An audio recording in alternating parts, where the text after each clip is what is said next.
Strong looks different for each of us, and it's time to put focus on our unique journeys that get us there. This space created weekly is for athletes to improve their mindset in order to better navigate challenges that come up in sport and in different seasons of life. On this show, we ask the questions that lead to better answers and have the conversations that truly matter. This is the Becoming Your Strong podcast. Hey, you guys. Welcome back to another episode of the Becoming Your Strong podcast. Total transparency. This is going to be a very interesting episode. Reason being, I originally had a guest interview planned for this morning to release for this week. Things happen, schedules change, no big deal. I am so thrilled to eventually get this individual on the podcast. I'm not going to tell you who it is, but I can tell you it is going to change lives. So hopefully we can get her back for next week. So that way you guys can hear these incredible words of wisdom that I know is just going to grace so many of you. But in the meantime, you have me solo this week. And I'm sitting here thinking, okay, what can I kind of throw together last minute? Because guys, I'm committed to this podcast every single week, showing up for you guys. I had to think about what am I going to chat about with my lovely listeners that follow along from week to week. Well, this current season of life, aka just right now, I have 3 days before I travel for 10 days. 10 days. It is back-to-back race weekends with a little bit of a vacation in North Carolina mixed in there. And it's like crazy busy right now, like scheduling a bunch of clients, going from minute to minute, trying to get everything together. My mind is honestly all over the place. And I was like, you know what? I think this would just be a really good opportunity to explain the real, the inside of my head before back-to-back race weekends, before just a really long travel, because there is so much up in the air. There's so much potential stress that could happen beforehand. And this is the time where we need to like chill out and start to settle in and get ready, especially because this is one of the biggest race weekends for me of the year besides World Championships, right? So I thought it would be cool just to take a plethora of questions I asked around, like, hey, rocket fire really quick. Give me a question that you would like to hear about just inside my head if we were going to do like a rapid fire Q&A. So that's what I've got for you guys this week is 7 questions that I'll be honest, I copy and pasted. I didn't think much about. We're just going to rock and roll and you're going to hear the raw, real, genuine, whatever is on Kayla's mind at this particular moment. So we're just going to jump right into that. So the first question that I got is, where's my headspace at before one of the biggest racing weekends of the season? You know, I don't think it's totally settled in yet to my brain that like I'm going out to Underdog. This is like my last chance qualifying weekend. This is my last shot to get the times that I want to get in. I don't think that that's fully settled until I get on the plane on Thursday morning and I'm out there with my people, and until I step up to do my very first race on Friday, which is my individual strong. These last couple of days, you know, I've already started my taper and I've started to do some of those confidence building sessions where the goal is just to feel like athletic and springy, because there's no real fitness that can be gained right now. All I could do is work myself further into a hole and make myself tired before I even get a chance to hit the starting line. And I felt really good. Like I felt athletic. Like I hit this weekend, we did our sprint training class on Saturday morning. I've hit some of my faster sprint times. I felt really good off the jump. And I'm like, okay, this is exactly where it is that I want to be. And I think the fact that I'm not like overly stressed about certain outcomes or overthinking certain races, like I think that's exactly where I want to be. Like I've gone into plenty of these weekends in the past where I'm nervous about something and I'm very jittery and I'm just like super just like overbearing about like what is the result going to be and how much is that going to matter. And this time I'm not really feeling that way. If anything, I'm feeling just excited and grateful, one, for like a little bit of a break from just my normal day to day, but two, just I get to be with my favorite people. Like I get to be with the whole Underdog team. There's so many people that are traveling out for this. And we get to just do what we love. That type 2 really god-awful fun that we decide to commit our lives to. And at the end of the day, like that's what I need. That's what I need to fill my cup with. So I'm more excited of like I get to rip it again in one of my favorite races with one of my favorite people, Olivia. We get to do our strong teams for the first time this year since December. I'm just grateful to share space with her again because again, she's one of my favorite people in the world and I get to race with her and that's amazing. I get to race with one of the girls that I coach for the very first time ever. We were supposed to race back in March doing our very first High Rocks together. And now we're getting to do the DECA Mile. And then the weekend after, we're going to do the DECA Fit together. And so I'm super excited to race for the first time with someone that's incredibly talented. I'm just excited, like I said, to be with my family for the fun late nights, the game nights, the ice cream, just the laughter, the cheering on, the people that come and say, hey, I listened to your podcast. I follow you on Instagram. And I just thank you so much for showing up and inspiring me every single day. Like these are the weekends that truly give me life. And I think that this is such a great reminder as we go into last chance qualifying sort of window here. We've got the last few weekends up until the middle of September to get those mile and strong times in. Like, don't forget the beauty of the moment. The people that you get to surround yourself with, the opportunity to get to go to that place that training could never take you, right? There is nothing like having adrenaline and your people right behind you, cheering you on every step of the way, and you going to that place called the well, called the freaking pain cave, and you getting to show yourself that you can. There are so many joyous, beautiful things that get to come out of this that I just encourage you to think about those versus what the potential outcome is. And I'm pretty sure that there is a question about that, so we'll dive into that more a little bit later. All right, next question. What are you doing in the final days before traveling? I think the number one thing that I'm doing is, Sunday, this weekend in general, I spent like preparing and getting ahead as much as humanly possible. And my goal this week is to breathe, is to relax, is to stay calm, to keep my stress level at bay, right? To come into each day with the plan, but not freak out when it doesn't work out. So quite literally on Sunday, I took out my big expo board and I wrote down everything from Monday through Sunday, what it is that I need to get done. Because here's the reality of it as well, too. I'm going to be working a little bit while I'm on travel. I'm going to obviously try and do a lot of it while I'm here, but the next 3 days, I have my schedule pretty jam-packed. Like, you're probably not going to see much of me because I'm going to be with my clients that I'm not going to see for the next 10 days while I'm out on travel. So I don't really have a ton of time to like get a ton of stuff done. So it's going to be trying to be very intentional with those breaks. And it's not about like cramming more in. It's also about taking those 5 to 10 minutes that I have in between clients or in between classes or in between sessions, like whatever the case is, to just bring the heart rate back down, find the calm, breathe, get a clear headspace again. Because the last thing that I need to do over these next 3 days is overwork myself to the point where I get to the plane on Thursday and I crash Thursday night and I get up on Friday feeling like I ran a marathon this week. Like that's what I need to not do. So part of that, again, is going back to what I did to prep this weekend. Again, on Sunday, I took everything, wrote out what I needed to do Monday through Sunday, was very intentional, looked at my calendar side by side, make sure that I had that totally planned out, and was very realistic about, okay, I don't want to overload myself because I know if I say I need to get this done, I will be stressing out about it the day of if I do not get it done. And I do not need to take things into my subconscious with me going into the slumber hour. Okay. So that's the first thing, is just over preparation.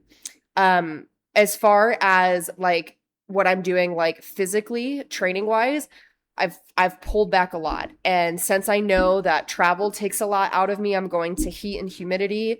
I'm going to be going for 2 back-to-back race weekends. Like I'm going to have plenty of time to sweat it out and work hard. I started tapering last Wednesday. And I did that very intentionally because again, I knew that these next few days just mentally were going to be a lot with the amount of time that I would be spending working. And again, just knowing that I can't really move the lever. So I would rather like do a little something, something to make me feel good, but then pull it back and feel, I always want to walk away feeling like I could do more, like I'm craving more. And if I did that, I checked the box for that day. So today I'm going to do like one session just to help touch on a few skills, a few things that I'm like, okay, I want to make sure that I feel confident about this before I leave on Thursday. I'm going to touch it really quick. I'm going to take down the volume on it, build the confidence there, and then walk away from it. Let's see, Tuesday, I believe I'm doing a lot of mobility based things and then some easy base work. And then Wednesday is just a little easy shakeout run. Like truly, you guys, I'm just trying to stay in the game, but not overdo or tax anything. And again, other priorities that I have that I'm like really planned out around is I food prepped on Sunday night. Like, yes, it felt like it took me forever because I like was thinking about every single detail and where I would be and what I would need when, but I knew that that was going to really help me for the long haul and being able to just pick things up out of the fridge without thinking and go versus having to be like, oh, I have to cook this here and I'm thinking about all these things and I've got to be over here. Like, no. Let's just take the stress out of that now. So food prepped along the way, thought about what it is that I would need calorically, like when did I want to start some sort of carbo load if I decided to do that, which I did this time around, just considering the amount of volume that I'll be doing during this first weekend. And then really prioritizing my sleep times is when I get home, I'm already starting to get settled, ready into bed, even if I'm not super tired yet, because, you know, circadian rhythm is real and your body starts to get tired based off of the times you're consistently going to sleep and waking up. But just starting the wind down process earlier, reading a book, doing some breath work, doing some stretching at night, like those are the things that I'm really trying to prioritize. Because here's also the other thing too, and I think we'll talk about this a little bit later, is sleep. When you get to the actual, like, where you're going for race weekend, like the night before, guys, we're nervous. We have adrenaline. There's a million things on our mind. Not always, but sometimes, I'd say most of the times, this is how it is. And we're just like unable to get super solid nights of sleep. So and what I've also come to find too is like, even if I don't get a super solid night of sleep the night before, like it's not the end of the world. It's actually the days leading up to it that matter the most. So today being Monday, Tuesday, Wednesday, like those are my nights to get the best sleep possible. And then I manage what I can when I get out there, especially because I'll be traveling out to the East Coast. I'll be 2 hours ahead. Like it'll just be different, right? And my body's going to react a little bit differently. So I'm planning ahead of that on the front end.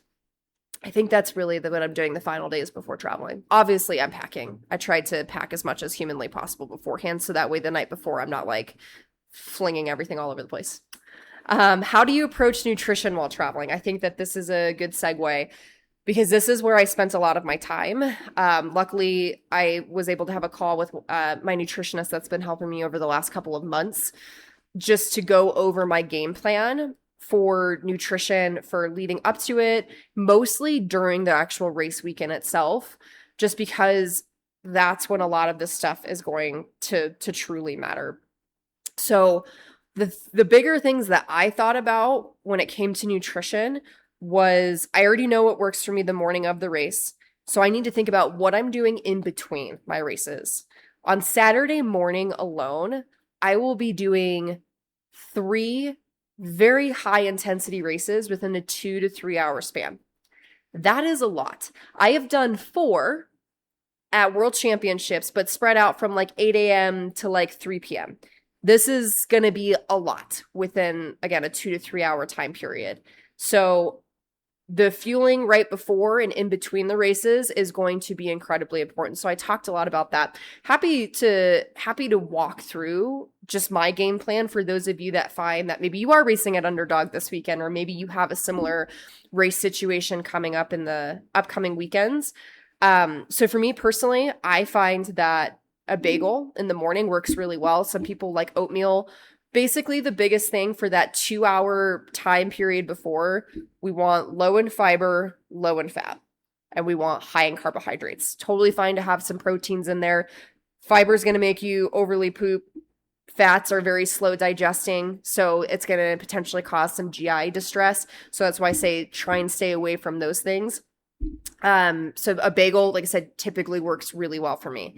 Then leading up to the race, I'm having, I tend to sip at this point because sometimes getting certain things down may or may not be a struggle. I sip on a creatine and a G1M Sport sort of drink mix. And I will do that during my warm up. So I start warm up anywhere between like 45 to 60 minutes. And like, it's not like 60 minutes of me like doing high intensity aerobic stuff. This is me like, I'm starting my mobility. I'm starting to get into that headspace. And then I'm doing like a 10 to 15 minute aerobic warm up. And then I get into touching the zones. And then I want to give myself 10 to 15 minutes to cool the core temperature back down, bring my heart rate back down, put on my nose strip, get in those final little things. In those 10 to 15 minutes before I race, I'll pop a gel depending on the race. Like when I do my strong on Friday, something sugary. Probably it's going to be a Honey Singer gel, about half of one. That's all I'll really need just to top off my glycogen storages before I do that race. And then I let it rip, right? In between the races, I try and keep it really simple to what works. And I try to keep it fairly hydration heavy. Just because I will be in heat and humidity, a lot of sweating is about to occur. So the first thing that I'll be doing is sipping on some sort of electrolyte-based drink that is higher in sodium. And I say sipping, I don't want to chug it because that also could cause me GI distress as well. So I want to be very intentional about that. I want to also be intentional again about replenishing some of those glycogen storages that were just lost. Since I'm doing Deca Strong, Deca Mild, Deca Strong. Like I'm doing like back to back on Saturday of those three. I'm thinking sugar. So depending on what my body is feeling, I will do, again, another scoop of G1M. I will pair that with like some dried mango because that's stuff that I can get down. My body's extremely used to that. Those are the two things that I try and keep like really close to home. Again, because my body is used to those things. And then post fueling, because I will be racing again on Sunday. I don't exactly know what, but you don't go to Underdog and show up to a race and not expect to race whatsoever. So I will be doing something on Sunday. I'm just not 100% sure. And I want to make sure I don't feel like garbage the next day. So just fueling for recovery is big. I definitely don't want to wait until dinner that night to really think about those things. I want to have that on pat, like, or on lockdown with some snacks and stuff beforehand, especially because I'm going to be out in the sun judging people for the rest of the day. Like it'll be really important for me to stay fueled and hydrated. So at this point, because I didn't have a ton of fiber and fats and protein, this is where I'm starting to prioritize that. Because I'm going to be honest, I want to be able to poop. Okay. There is nothing like moving your digestive system, and it hurts when you're bloated and feeling constipated and your stomach is all just because you've been drinking a bunch of sugar and that's it. So I got things like fiber powders. I got things like RX bars that have 6 to 7 grams of dietary fiber. I have this snack called Mama Chia, and it's like a 70 calorie, it's not super calorie dense. But it's like this chia seed little liquid pudding thing that has 6 grams of dietary fiber. I am literally having all of those things that afternoon to stay fueled, so that when I get to the dinner time, and we'll probably have like, some rice and pasta and things of that sort, that I'm not like coming from a very depleted place. So if you're very interested, I will be posting a reel, or I did already post a reel. I guess you guys are listening to this on Tuesday. I posted that stuff on Monday. You can go to my page and check that out and see exactly what kind of brands of things that I'm utilizing. Cool. I think that covers the nutrition while traveling. Again, I think the other thing is like not being super restrictive. Like we're going to go get sushi. We're going to go get ice cream, right? I think understanding where the boundaries are at to make sure that I feel my best for the task at hand, but not being like upset if I want to go get a small little cup of ice cream. Especially for those of you that feel like, not that you're necessarily on a diet, but you're tracking your macros and you want to stay, fairly clean in your diet. Give yourself a chance to have a little bit of fun, but know where those boundaries are. Okay. Outside of that, let's move to the next one here. This is going to be a long episode, I can tell. How do you handle hydration, sleep, proper warm-ups? I think I talked about this already a little bit. So I'll just try and touch on some things that I haven't maybe mentioned yet. As far as the hydration piece goes, so this is something that I do every single time before I travel, is I will go and get an IV done because I'm living at elevation. It has been 90 to 100 degrees here in Colorado. It's actually been somewhat humid most days. Like I've been sweating a lot. So if I had to take a wild guess that I might be somewhat mildly dehydrated, and I'm doing my best every single day to hydrate as much as I can, but I want to get myself back to 100. And when I traveling, like flying in an airplane is also incredibly dehydrating. So I do that to get back to base level and somewhat try to prepare for the sweat that I'm about to give off during my long weekend. The day before I race, I'm doing a little bit of a sodium load. I'm not going to talk too much about how to do that properly. If you're curious, like I would do some research yourself online.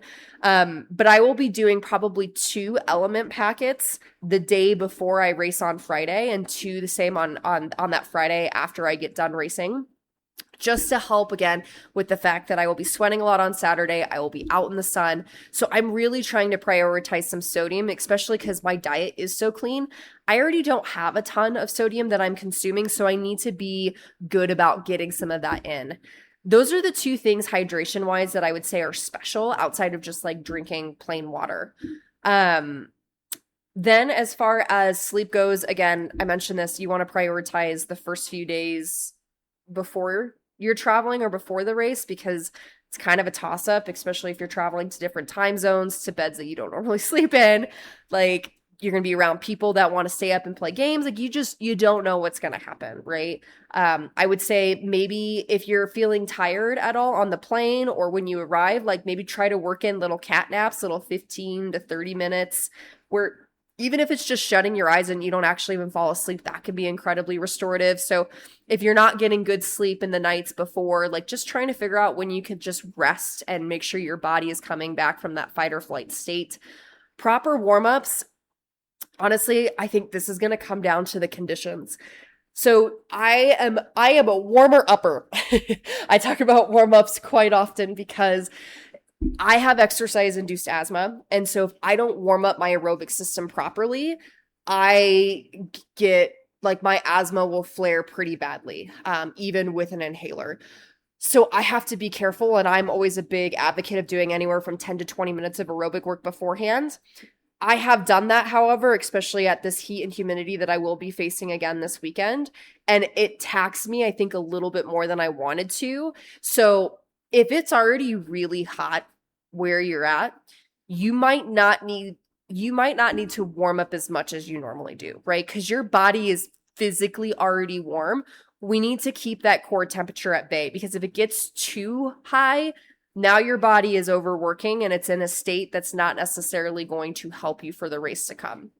So I would say for the warm-up period, have obviously a plan in place of what you would like to do. If you're feeling like, wow, I'm getting a little dizzy or lightheaded or it's hot, pull back on that a little bit, right? Do the things that are the most important. Maybe even like make a little plan B of like, the most important thing is that I get to touch the station so that when my body gets, that feeling back into it and then I get a 5 to 10 minute aerobic warm up and that's it, right? I'm not going to do anything else outside of it. Like you may have to switch plans on the fly, but I wanted to bring that up because the conditions really do matter. So don't overdo it before it's time to do the dang thing. Okay, next question. What do you tell yourself when you're getting to the sticking point of the race? Oh, this is a good one. And quite honestly, I feel like when the race gets hard, it one depends on the race, it depends on the season of life that I'm in. Sometimes every race is just different. So I'll share on like some things that I've thought about in the past. One of the things that I've loved is something that if you haven't listened to the episode where Grayson Kilgore comes on as a guest, go back and listen to that. His mental fitness is incredibly strong. And I really appreciate him for that. And I learned a thing or two when I was talking with him. And he talked about greeting fear or greeting pain at the door and saying, hey, hey, pain, my friend, good to see you again, right? And not shying away from it or getting like upset or nervous when you start to feel pain, even if it's earlier than you want it to be. Because here's the thing. I have to take a wild guess, maybe besides a small percentage of you, you've done this race before. You've done this race before. You know what it's going to feel like. You know what's to come. You know that you can make it through. And if you've done this a couple of times, you've had some good races where you felt amazing, and you've had some bad races where you're like, I was holding on from the first station. Go to that race. What did you think about? Like, what did you do to continue to take one step forward? Maybe you weren't totally proud of the outcome or areas that you didn't get a chance to push in, but tell me you weren't proud of the fact that you crossed the starting line, that you didn't give up. I've had a couple of those this year. So I'm coming into this race being like, shit, if I could do that, I could definitely do this. So there's no reason why I can't. But I think that one thing I've been personally working on a lot is not running away from the pain, and realizing that it's a part of the process and that it's a gift. That when it gets here, now it's not a, oh crap, like it hit earlier than I wanted to, or this is where it starts to go downhill and like pulling off or shying away. But now it's like this really fun challenge of, all right, you're here, tolerate it. How much more can you go? How many more seconds? How many more steps? How many more breaths can you just continue to fight through? And it becomes this game with yourself to just continue to move when it sucks. That for me is motivating because I know what that's going to mean on the other side for me. I would rather have the race where I felt like I was going to die and I had to push past it and I got this huge result from it versus the race where everything felt easy. Because those to me, those are not necessarily the races that are going to add to your character. I personally do this because I want to be a better human. I want to see just how far I can go. I want to see how capable I am.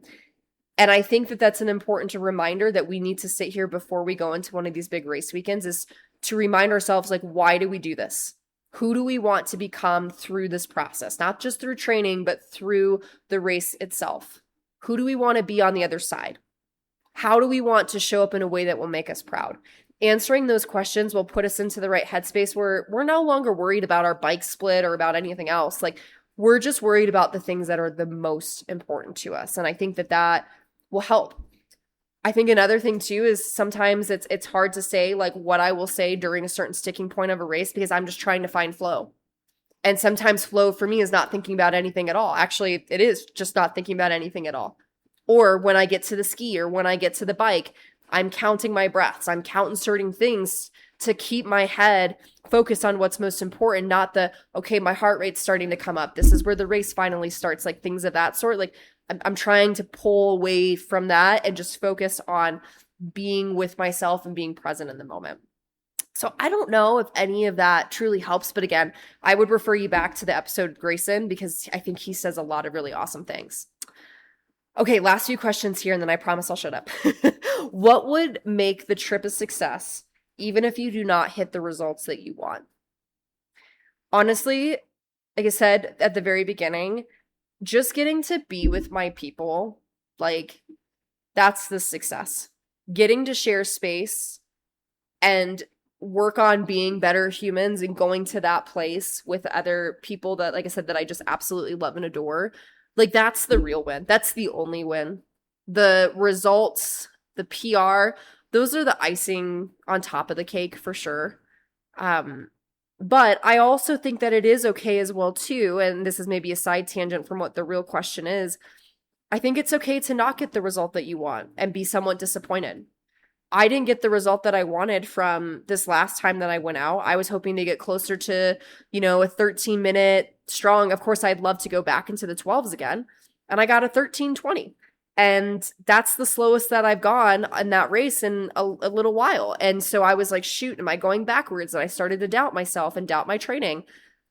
And it made me sit down and, had to redirect my stories a lot and call out the fact that that's not true. That was just what the day brought. That's what I had in the tank. It does not mean anything about who I am as an athlete, my identity, my worth, nothing.